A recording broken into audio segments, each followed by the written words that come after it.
But I think that what we've seen in recent years is such a fundamental realignment of British politics. This is not a blip. This is, I think, a serious realignment. And many places in Britain, what you might call post-industrial Britain, provincial Britain, small-town Britain, working class communities that once upon a time voted Labour in a tribal sense, now feel very little attachment and very little affinity for the Labour Party.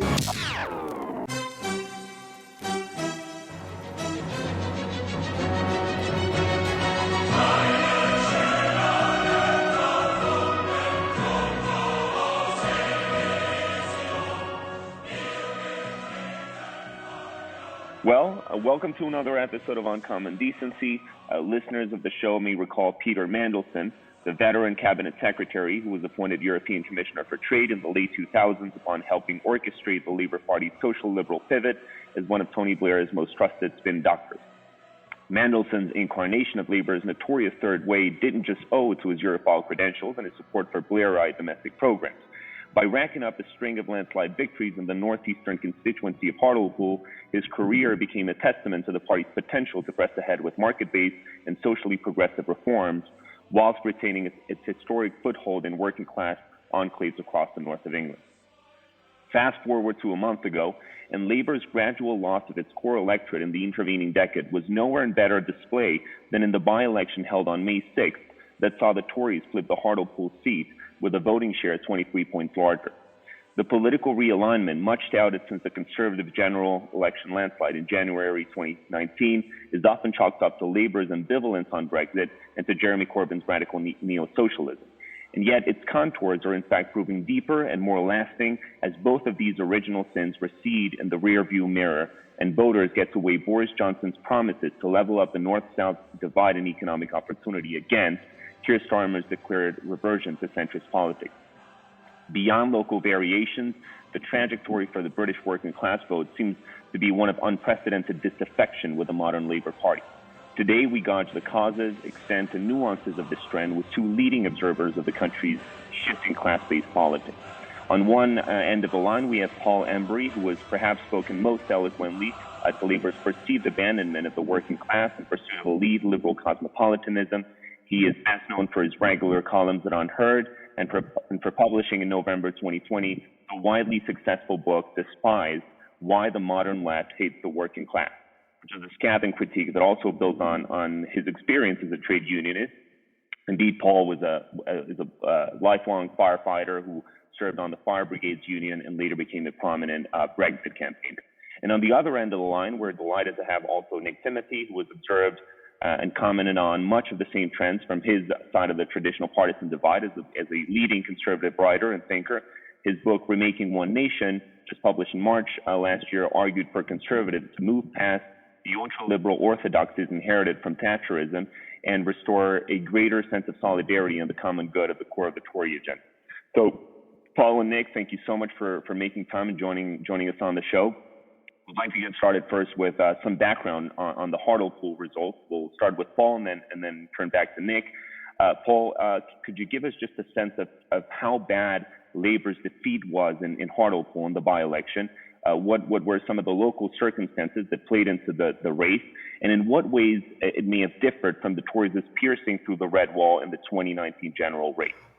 Well, I think it's extremely serious for the Labour Party when you consider that Hartlepool was one of those constituencies that were traditionally Labour. It's voted Labour pretty much every time since I think the seat in its current incarnation was created in 1974. And it's broadly what you would call a traditional working class town, a post-industrial town in many respects. And the sort of place where most people would not ever have considered really voting anything other than Labour, and certainly wouldn't have considered returning a Conservative Member of Parliament.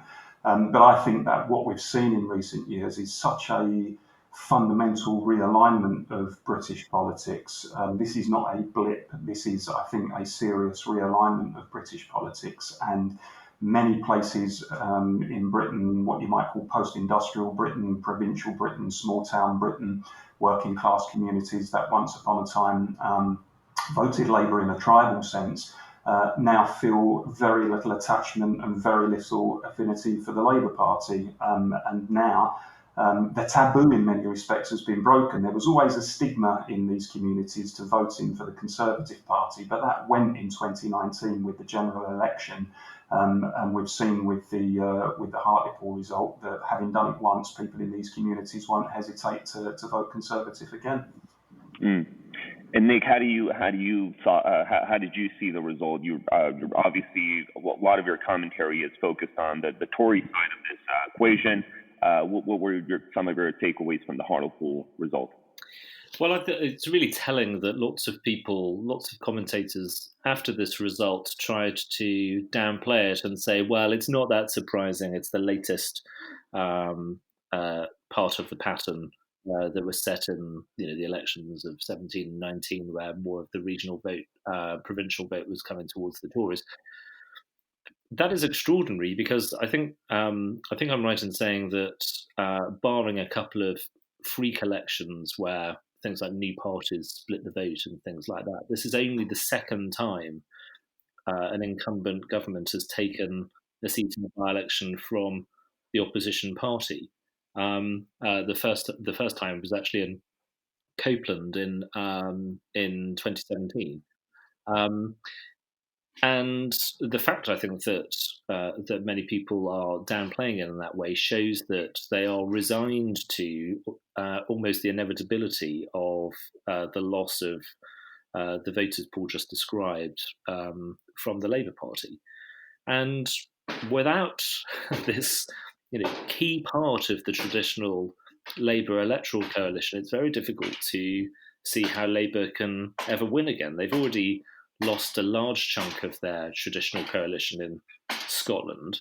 They're now losing another large chunk in provincial England, and they are being reduced to a new core vote of public sector workers, inner city, urban constituencies, university towns. And it's very difficult from where we are right now to see how Labour can put together a coalition that could ever take them to power again.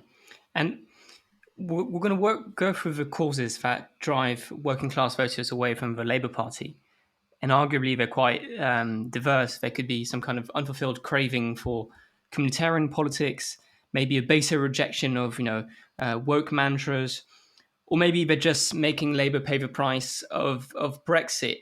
Nick, what do you think is an adequate ordering of these different factors? And also, can we go back to not the 2019 election, but the 2017 election, where you were advising Theresa May on the general election coming up, and you had targeted a lot of these red wall seats, maybe not Peter Mandelson's former seat in Hartlepool, but a lot of these seats you had targeted and failed to do so.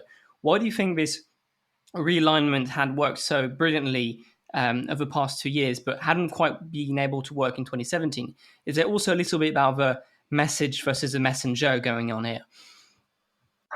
Yeah, there's a little bit of that. I mean, what happened in 17 was we moved from a very distant second or third in a lot of constituencies to a much closer second place, and then we got over the line in a lot of these places in 19. I think there were quite a few differences. I mean, Boris is a brilliant campaigner, and Theresa is not, shall we say. But also, I think the context had changed quite dramatically. In 17, Labour were able to say that they accepted the Brexit referendum to their voters who had voted leave, and were able to imply to Remain voters that somehow they might overturn it or weaken it to a point that it wasn't really Brexit. And they got away with riding those two horses. By 19, it was very clear that Parliament was just not prepared to accept the referendum result, and the Labour Party in Parliament was a big part of that problem. And then I think there are some other things too. So in 17, I don't think we managed to make things stick with Corbyn in terms of his past support for Britain's enemies. Terrorist organisations, but also countries like Russia. But by 19, he'd actually demonstrated that indeed was his approach to to security policy and world affairs by taking Russia's side over the Skripal case and refusing to back the government when chemical weapons had been used in Syria. And I think that those two things happened in quite quick succession, which I think broke him in the eyes of a certain number of voters.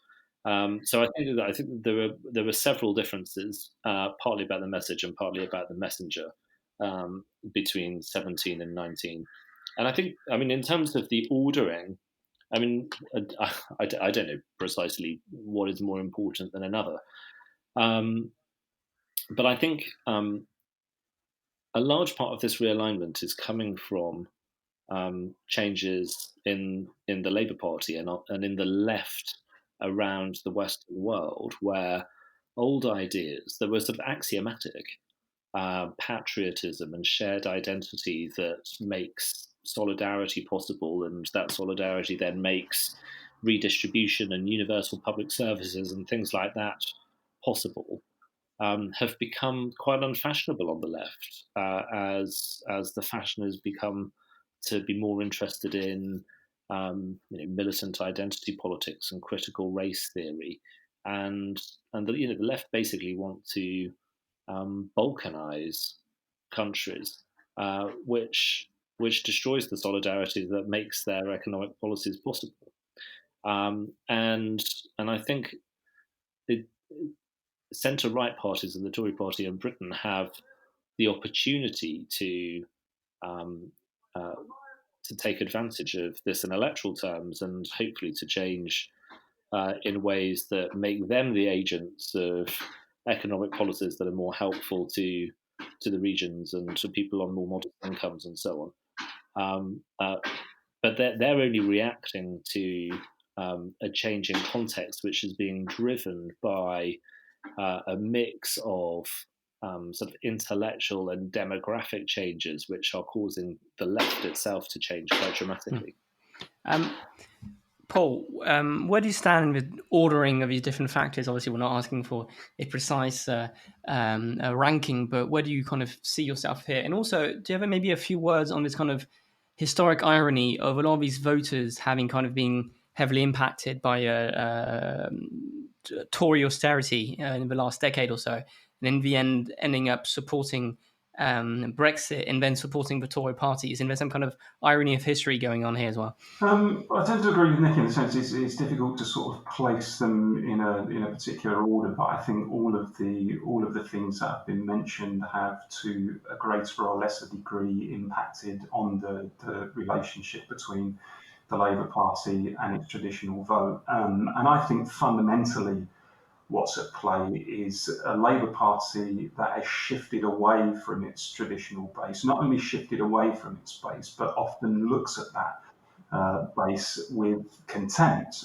Hence the sort of title of my book, Why the Modern Left Loathes the Working Class. And I think that's linked to the fact that over probably about the last 30 years, the Labour Party itself has changed very fundamentally in an ideological way, in a demographic way. It's become a party almost now for the professional and managerial classes. It's become a party that, as Nick touched on, is rooted in our fashionable cities and our university towns. It's a party which is wedded to the concept of a kind of militant cosmopolitan liberalism. It's a party for Twitter, for student radicals, for the woke, for the social activist. And I think many people who once upon a time, as I said, considered themselves tribally Labour, look at the party now and think, actually, you don't look anything like me, you don't sound anything like me, you don't understand me, you don't reflect my priorities. And I really think you treat me with contempt. And it's no coincidence that as the Labour Party itself went through that very fundamental transformation, so the link with its working class base has begun to weaken seriously. And I think, the interesting thing about the 2017 election is, I think the fascinating thing I find about that is that here we were 7 years at the time, into Tory rule, the first 5 years of the Tory and Lib Dem coalition, and yet the Labour Party, having been beaten 7 years after being in opposition, having still been beaten after 7 years of austerity, by the way, were cock-a-hoop about that. And, I'm a member of the party. I've been in the party for 25 years. And I was looking around in 2017 in despair at a party that had once again been beaten in an election for the third time on the trot, as it was at the time, but was treating it like some fantastic victory. And I think the problem with that is, in many respects, it masked the real problems inside the party, because people thought, actually, we'll be on our way to victory at the next election. So it was, in some respects, the worst possible thing that could have happened. But what Labour has increasingly done over recent years is failed to understand that in an age where we're constantly buffeted by the storms of globalisation and rapid demographic change, that there is a hankering in many working class communities for stability, for those associated bonds of solidarity, that social solidarity that Nick talked about, that profound sense of belonging and place. Often these places have people with traditional values, a sense of patriotism, love for their country, etc. And Labour has completely failed to understand that. And my experience of these places, having grown up in one, is that actually, by and large, these people are not opposed to change. They know the world changes. They know the world moves on, but they want it done at a pace and a scale which they can cope with.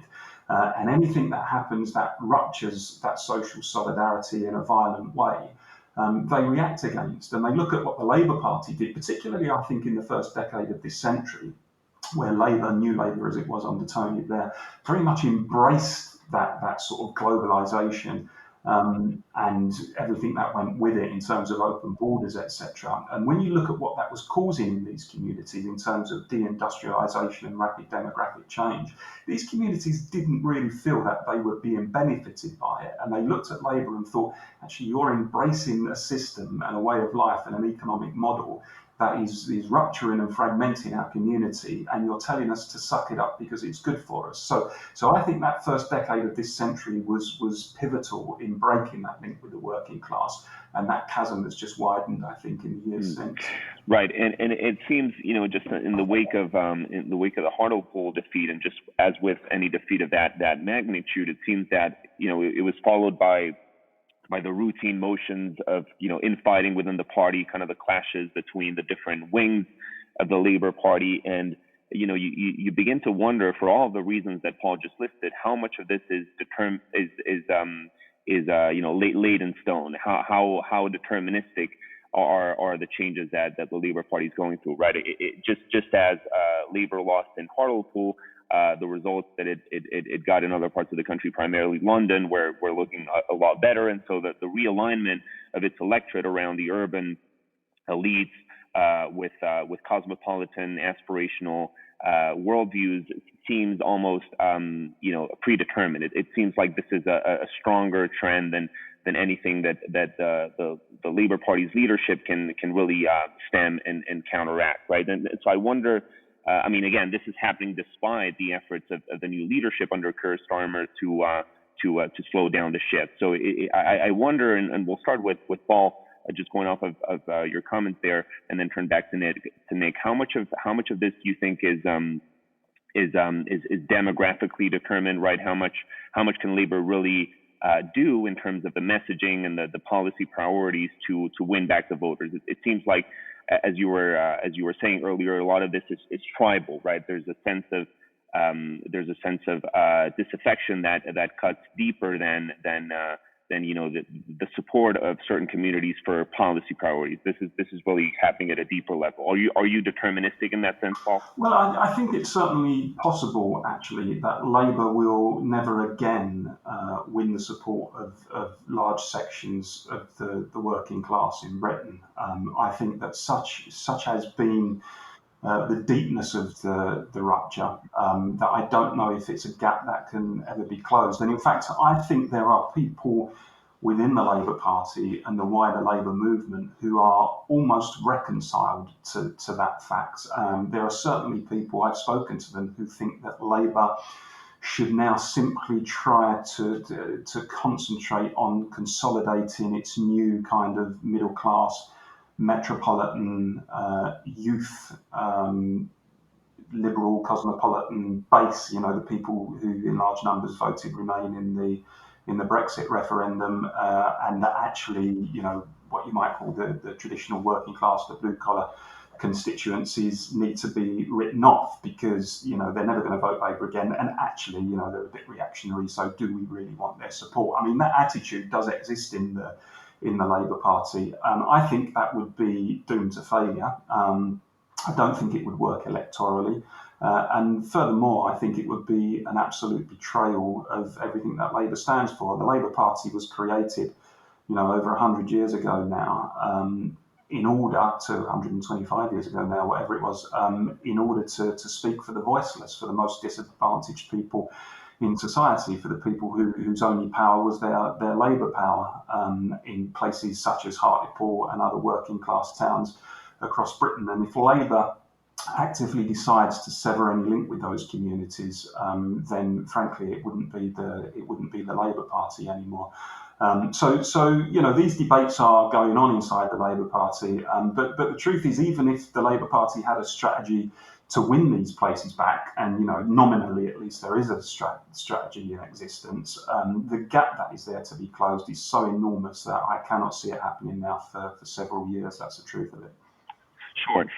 And turning back to Nick, conversely to what Paul has just outlined, Nick, it seems like there was this long-standing prejudice in these working class communities in the north and east of England against the Tory party as being the sort of the nasty party, right? The party of austerity and cuts in public services and public spending, and that there was no way that these communities could ever embrace a conservative agenda under any leadership. And yet the recent electoral cycles show that there can be a connection on the sort of the communitarian agenda that you advocate in your book. And I wonder, conversely to what Paul outlined, how much of this realignment on the conservative side is going to stick, and whether you're hopeful that these communities that have recently embraced the Tory party under Boris's leadership, whether this new affiliation is going to prove durable.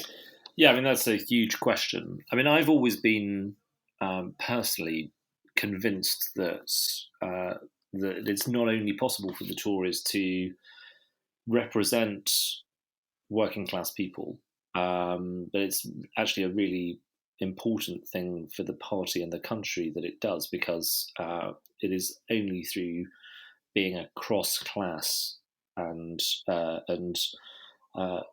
truly national party representing places around the whole of the country that the Tories can offer the kind of government that they should, that they would then genuinely try to govern in the interests of the whole of the country. I grew up in a working class part of Birmingham, and my family my parents were Labour voters until the 80s and switched to the Tories then. So I grew up in a family that was sort of small c conservative, and that started to vote conservative. So I had a kind of instinctive, I suppose, or intuitive feel for what it takes for working class families to vote Tory. And we talk about this like it's an entirely new phenomenon, but obviously there's always been a section of the working class electorate that has voted Tory. And when I was working for the party in opposition in 2008, I helped to run the by-election campaign in Crewe and Nantwich, which in many ways was the first red wall seat to go, but nobody talks about it in that way. But when we turned up in Crewe, it was the seat that Labour had held through the entire history of the seat. The candidate was the daughter of the MP who had just died. The focus groups in the constituency had voters. They were furious with Gordon Brown because he'd just abolished the 10p tax rate, which was an effective tax rise for people on lower incomes. but they, when they were asked would they vote Tory even as a protest, they were saying no, their ancestors, would rise up against them, and everybody would be spinning in their graves, and they couldn't possibly do it. And by the end of the campaign, by fighting on a fairly sort of gritty messages on crime and antisocial behaviour and taxes on lower paid people, we won on an absolutely enormous swing. And I've always been convinced it's possible for the Tories to do this, but there is now one big caveat, which is the party knows that Labour are abandoning the voters we're talking about because of their positions on cultural issues.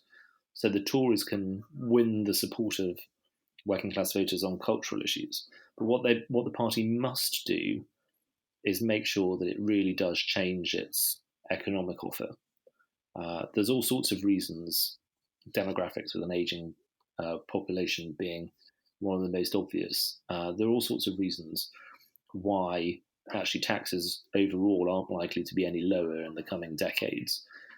And the Tories really need to, I think, get their heads around the fact that they're not going to be a sort of radically tax-cutting party in government, that they need to embrace an active state and higher spending and make sure that there is a real economic offer for the communities we're talking about. And if there isn't, if the Tories in government let down these people in these places, but they whip them up every now and again on cultural matters and win elections on cultural dividing lines, then that is the politics of the Republican Party in America over the last 20 years.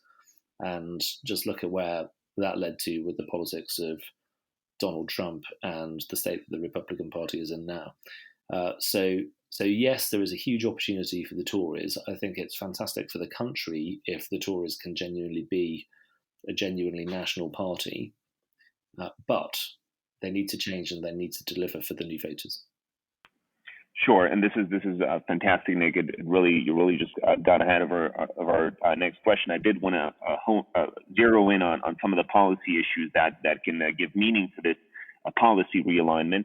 It seems if there's anything we can learn from Labour's fate in these constituencies is that you can't take these voters for granted, and so equally, some of the coverage of this by-election in particular goes to show that these voters are going to be demanding concrete policy changes from the Tory party, and that it is simply not sufficient to have a strong pro-Brexit message and a sort of a more patriotic line than Labour has in order to keep these voters under the Tory mantle, right? And there's going to be a lot of policy to hash out in this front. And I wonder if you could give us maybe some visibility on what that's looking like within the Tory within Tory circles. We've been hearing a lot about the Northern Research Group that Jake Berry chairs. And what do you think are the roadblocks towards achieving this policy realignment? It seems like investments in public services, investments in transit networks, infrastructure, education, vocational training, these are all going to be priorities for Tory MPs from these northern constituencies. And how do you see the sort of the battle lines being drawn within the Tory party between these more kind of fiscally liberal MPs, and on one side, and on the other, the sort of more traditional Thatcherite tax-cutting, regulation slashing wing? How do you see that sort of division at this moment? Yeah, I suppose the minimalist version of levelling up, as Boris calls it, is that there should be more investments in transport infrastructure and that kind of thing, which is necessary but not nearly sufficient. There needs to be a really sophisticated industrial strategy and regional policy that brings proper, meaningful growth to the regions, and that needs to be serious growth. It needs to be based on genuine private enterprise, not just some sort of redistributed public sector jobs. It can't It can't just be the kind of old model from the New Labour days of letting the city go gangbusters and then sort of redistributing the money around the country through the public sector and retail. Retail's an important sector, but there needs to be more industries and sectors that are capable of generating growth and inward investment into those places, and that does involve accepting a completely different role for the state, which I think many Conservatives will be uncomfortable with. And I'd say there are probably three, off the top of my head, three big potential roadblocks. One you might call the treasury orthodoxy, which is to say, sure, we might borrow to invest in transport infrastructure, but we're not prepared to spend enough on things like technical and vocational education, which I think is a really important part of recovery for these places. They might still want to hold down public spending in all sorts of different public services. The second is immigration, where, yes, the country has taken control of its immigration system and the policy of European free movement is no more, but the government has introduced a points-based system which is modelled on policies from countries like Australia, which are actually designed to increase immigration. And I suspect the numbers coming to Britain will not be going down in the coming years. So there may be some disquiet about that. And the third is how the government manages to reconcile what it's saying on climate change and its ambition to get to net zero with what it's trying to say about growth and employment and the cost of living for people with modest incomes, because the logic of some of the net zero policies, I think, is likely to involve being pretty punitive when it comes to car drivers, when it comes to refitting gas boilers and things like that, all of which has the potential to become very unpopular quite quickly.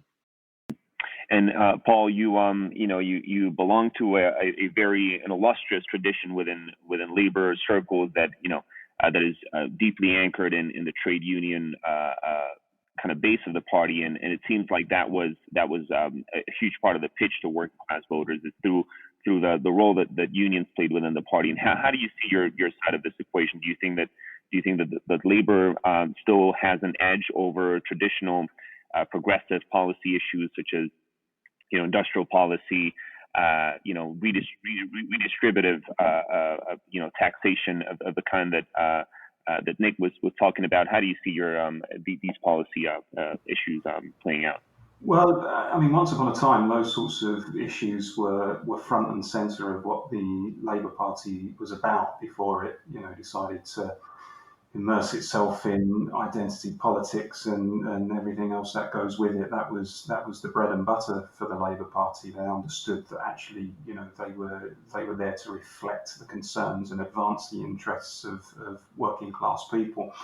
I mean, I've always said, lest people misunderstand me, I've always said that, the Labour Party at its best is that coalition between Hartlepool and Hampstead being the kind of middle-class liberal element of it, Hartlepool being the more kind of blue-collar working class element of it. And the Labour Party has always been at its most successful when it's managed to hold those two parts of the coalition together. So I certainly don't argue that all Labour has to do is to appeal to blue-collar Britain and then that's it, we're on our way to victory. What I do think is there's always, for many years, there's been this space, I think, on the political spectrum in Britain where millions of people were, but it wasn't reflected in the upper echelons of politics where, they were to the left on economics. So, they didn't like the gap between rich and poor. They believed in tackling regional inequalities and boardroom excesses. They believed in progressive taxation. They wanted a higher minimum wage and so on. But they were to the right, if you like, on culture. So they understood the importance of patriotism, traditional values, social solidarity, and that kind of thing. And that really wasn't represented for many years within the mainstream of politics. And the Labour Party, the Conservative Party now, unquestionably is starting to tap into it. I mean, I detect, and Nick obviously knows the Conservative Party better than I do, but I detect there still is, something of this ideological struggle within the Tory party between, if you like, the one nation Conservatives who believe in an interventionist state and the more kind of Thatcherite neoliberals who want to roll back the frontiers of the state and let market forces dominate everything. And I guess the jury's out on, in the long term, how that struggle is going to play out. But I would love to see a Labour Party that traditionally, in an economic sense, does all the things you would expect it to do, have a radical economic policy, understand the importance of the place of government in the functioning of the economy, places full employment as the primary goal of economic policy, campaigns for a higher minimum wage, trade union rights, closing the gap between rich and poor, reindustrialising some of our deindustrialised areas and challenging the excesses of the market, investing, making us competitive, all of that kind of thing. But what we saw in 2017 and 2019 is that isn't enough. And there are people on the left who think that all you need to do is promise to throw money at people, even the poorest people in our society, and they'll come flocking to you. And the proof of that is in 2017 and 2019, when Labour went to the country with arguably a more radical manifesto than anything that it had put before the country for many, many years, possibly ever. And it was still rejected. And that lesson for the Labour Party is, look, it's not just about the economy, stupid. There are other things that matter to people. That importance of social solidarity and the sense of place is key to people. And if all you do is think, you can promise them an extra £20 in their pay packet every month and a few percentage points on GDP, you're going to find yourself seriously disappointed. So you need a radical economic policy. I think the Labour Party needs to articulate that much more and put that front and centre, but also couple it with understanding the cultural politics of place and belonging and articulating those in a way that resonates with red wall seats and working class communities. Well, thanks for that pivot away from economics to culture, because I want to talk a little bit about the cultural wars in the UK, the war on the woke, essentially, because if you go back from the 2017 election, the 2019 election, I think one of the big differences was how Brexit was used as kind of a wedge issue that put Labour in kind of an impossible situation.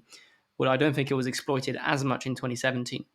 And since the 2019 election, there's been a lot of talks about among Conservative MPs, especially among those former red wall seats, how do you keep these seats safe? And a lot of these MPs see these cultural wars as the most powerful wedge issue they have against Labour and kind of cornering it into taking unpopular positions. Is the war on the woke strategically the best move for the Tories to consolidate their gains and corner Labour into holding these mostly unpopular woke opinions, or is there a risk of seeming like you're very futile party focused on secondary issues if you do that? Nick first, and this is the last question. Yeah, to be honest, I wouldn't quite put it in these terms. So at the end of the day, the country is largely a decent place. And people, by and large, are nice people who are respectful to others.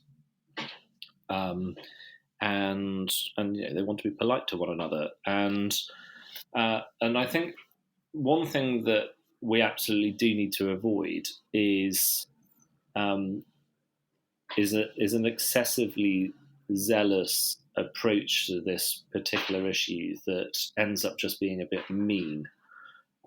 So the problem, and I think this is similar to what we've been discussing throughout on cultural issues, the problem with the so-called woke stuff is being driven by a pretty small minority of people who really believe it. And then it's being amplified by people in positions of influence and institutions who are afraid of doing the wrong thing and are basically surrendering before it. So I think the job of the Tories is to basically take the polite, commonsensical view of what I would estimate to be at least 3/4 of the country, which is to say, racism is a bad thing, and we're against racial discrimination, but we don't believe in weird imported theories from America that racialize every particular problem. There are other factors behind all sorts of problems, like economic geography or social class or whatever. We think we should be polite to people who are trans, but it doesn't mean that we should change the law in ways that jeopardize the privacy and security of women. So I think it's really about just trying to hold the line against some of the excesses, and then I think there's a broader question about why is it that a lot of public organisations, in particular, fall into the traps of kind of woke politics, and I think there is an argument that things like the Human Rights Act, things like the Equality Act, are driving some of this behaviour, because if you tell a police officer that before he or she goes out and thinks about enforcing the law and arresting criminals, that they've got to think about the human rights of the people who are being arrested, and they've got to think about equality impact assessments and things like this, then you can see how organisations quite quickly get removed from their sense of fundamental purpose, which is one of the things that I think people are very concerned about, whether it's about the NHS publishing weird glossaries about Black and Indigenous people of colour, which is a terminology that doesn't even make sense in this country, or whether it's about the police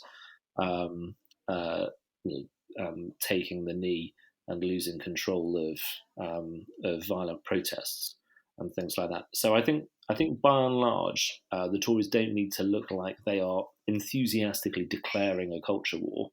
They need to defend the kind of sensible, culturally conservative positions that I think most people have. And then I think they need to think about the legislative frameworks that make some of these institutions behave in the way that they do. Paul, I know there's been a few attempts by Keir Starmer to kind of move away from these culture wars, but it seems that Labour is very easily baited into taking the woke position. And, despite Keir Starmer's wanting to make use of a union flag, of veterans, and dressing smartly, as per the strategic report of the Labour Party that was leaked in February, it's also Keir Starmer that will take the knee during the Black Lives Matter protest. Can Labour really pivot away from these cultural issues, or is it just too easy to bait it into talking about it? I mean, in theory, it can pivot away, but I don't see that happening anytime soon. I think that the party and the wider Labour movement is so immersed in this stuff now.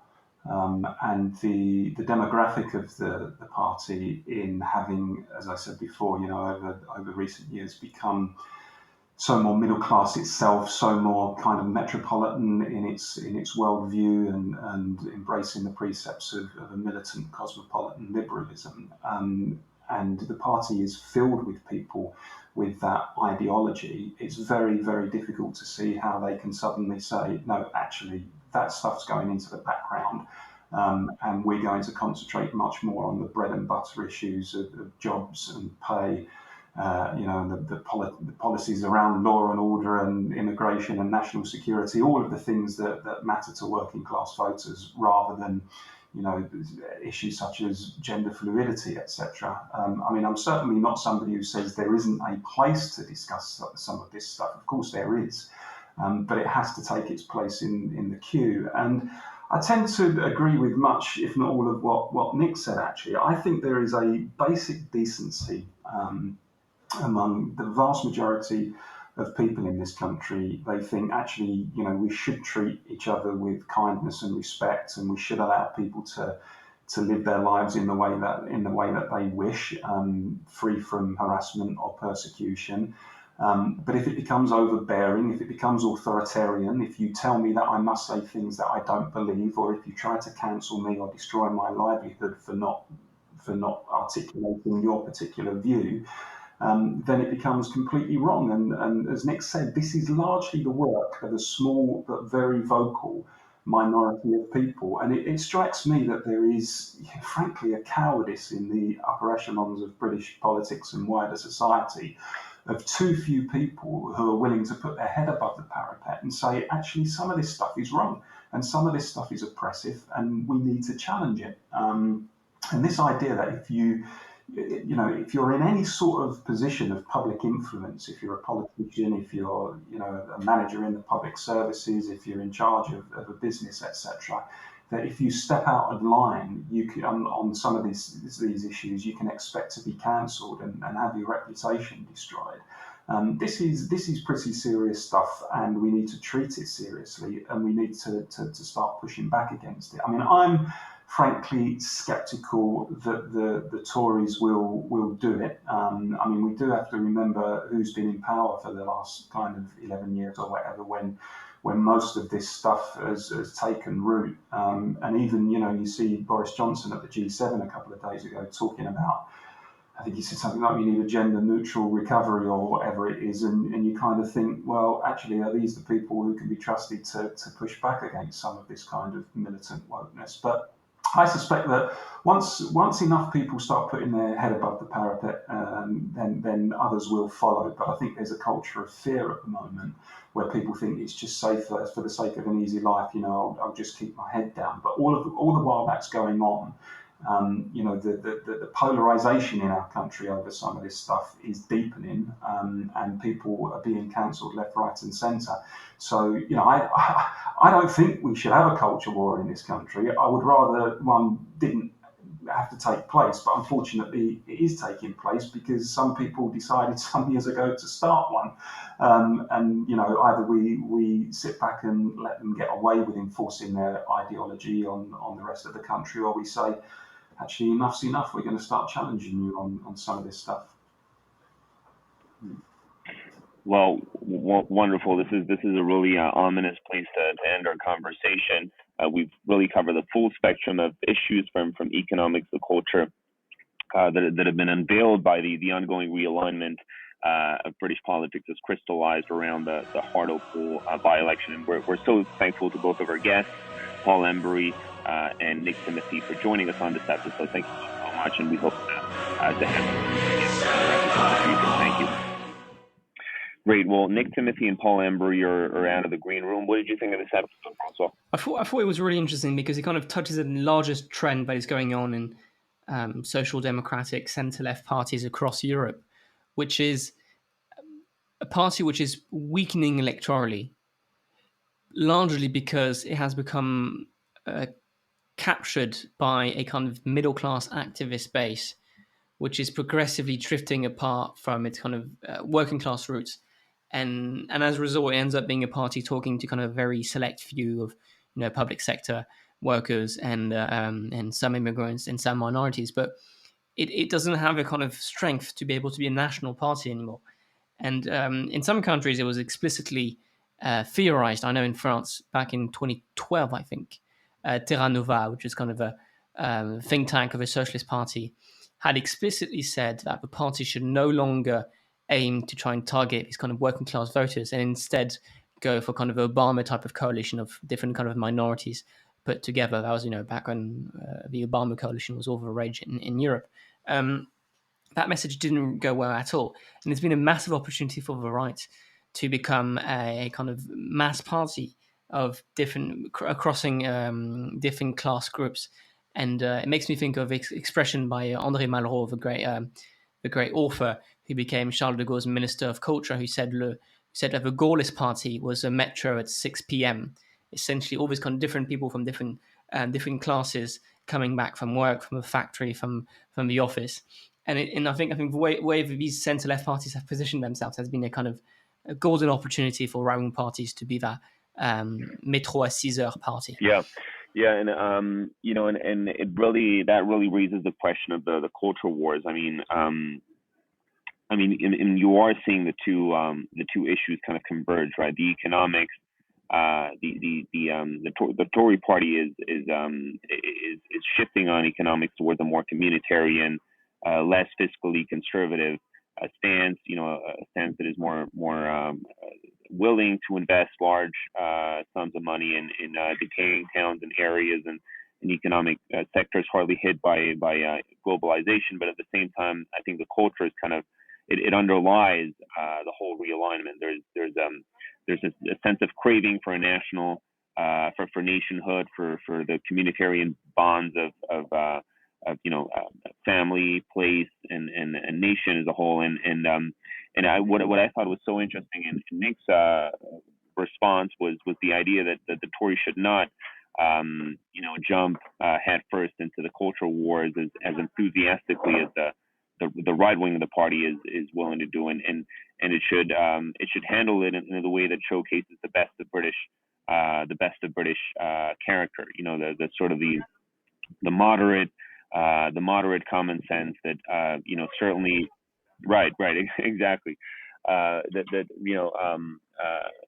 clearly condemns all forms of discrimination and bigotry, whilst not replacing them with an equally unsavory form of racialized identity politics, right? So I thought that was very interesting to hear from Nick, who's been a strategist, who's advised conservative governments in some of the more critical times under Theresa May after the referendum. So I think that part was very interesting. Yeah, he's right about the cultural issues. I think there's another risk, which is by focusing too much on the cultural wars, there's a risk for a right-wing party, because for reason these wedge issues work so well, as Brexit had done, you need, first of all, voters to identify this to be an important issue. Now, maybe work is identified as an important issue, who knows? But there also needs to be a sense that by voting for this party, I am going to solve the issue. In my 2019 became very clear that by voting for the Tory party, you're going to get Brexit done. If you voted for Labour, you didn't really know what's going to happen. You knew that the Brexit purgatory would last for an extra few years or so. It's not clear to me that voting for the Conservatives at this point is a way for voters to say, okay, by voting Conservative, I am going to end the cultural wars, I'm going to end the work movement. It's not very clear at this point. And I think that's one of the risks of the Conservatives, is by focusing on this, you risk being seen as a kind of unserious party focusing on secondary things rather than the most important issues. And secondly, it's not clear that you can do much on those issues by voting Conservative. So I think that's something to take into account. I think something else as well, which I think is especially important, is the kind of difference between message and messenger. I remember having this conversation back in 2016. I was actually quite enthusiastic about Theresa May. I was reading about Nick Timothy and whatnot, and I thought in Fiona Hill and all that team, and I thought they had kind of touched a vein of this kind of realignment, and they had kind of sensed it, and I thought that could be very popular electorally. And I tragically said to my friend Julian, who will remember this, that I thought Mayism had a great future ahead. Now, obviously, that didn't go very well because I kind of saw a message and didn't realize the messenger wasn't the best person adapted to take that message. So I re-had this conversation with him the other day, and he sent me an article from The Economist from back in 2018 talking about this tension in the party. And the article, really in a really prescient way, said, maybe this message is powerful, but it doesn't have the right messenger for it. Theresa May isn't the kind of person to shake things up enough. And in the last paragraph or so, he says that maybe Boris Johnson would be a much stronger fit to carry that realignment, and he was perfectly right. And paradoxically, right? I mean, there are aspects of Bojo, of Boris, that are in fact, I think, further away from the working class core of voters that the Tories are increasingly tapping into. There are parts of his character and personality that are in fact, I think, ironically, anathema to the working class character of these parts of the country. Right here comes this a paragon of British elitism, right? Oxford educated, right? An eminent classicist who can recite, the stanzas of Homer and Hesiod, by heart. When prompted, and yet he's somehow able to capture, a sense of patriotic loyalty to Britain that no one in Labour seems willing or able to. So I think Boris plays a very an almost mysterious role in this whole realignment. I think at first sight it didn't occur to a lot of people that he would be at the center of this realignment. I think the Brexit issue was key. I mean, he kind of came out strongly in favor of leaving in a way that shocked and surprised and even shocked a lot of people. I mean, he was very much part of the Brussels kind of bureaucracy when he was a reporter, I think, or a columnist of the Daily Telegraph, and so I think the personality and character of Boris Johnson has been really mysterious in some ways, but it just goes to show that the realignment is ongoing, and we were so happy to do this episode, kind of Just one thing before we go. I have one anecdote I absolutely need to tell about Boris Johnson. I'm not sure if you read this article, this fantastic article by Tom McTague in The Atlantic, which is entitled "Boris Johnson Knows Exactly What He's Doing." I think something along those lines. And to talk about how he's kind of a strange match for this realignment, he gives this anecdote. A few years ago, David Cameron was caught by a journalist not knowing the price of kind of a basic staple good. I forgot what it was, bread or something. And he got caught like that, and so he says, well, Boris Johnson was asked a very similar question, and he got the answer pretty much exactly bang on. And then a few seconds later, he's saying, I can also give you the exact price of champagne if you want. And it's so good. It's just he doesn't care. He knows he's a posh guy, and he was born in kind of a upper class family, but he plays on it. And Cameron was a bit ashamed of it to some extent, and I think Cameron kind of uses it as an armor. You can't mock something he mocks himself. So that's what's so funny about him. Well, anyway, it was a fun episode to do, and we were glad to have Paul and Nick. And thank you so much for listening. We'll see you on another episode very soon.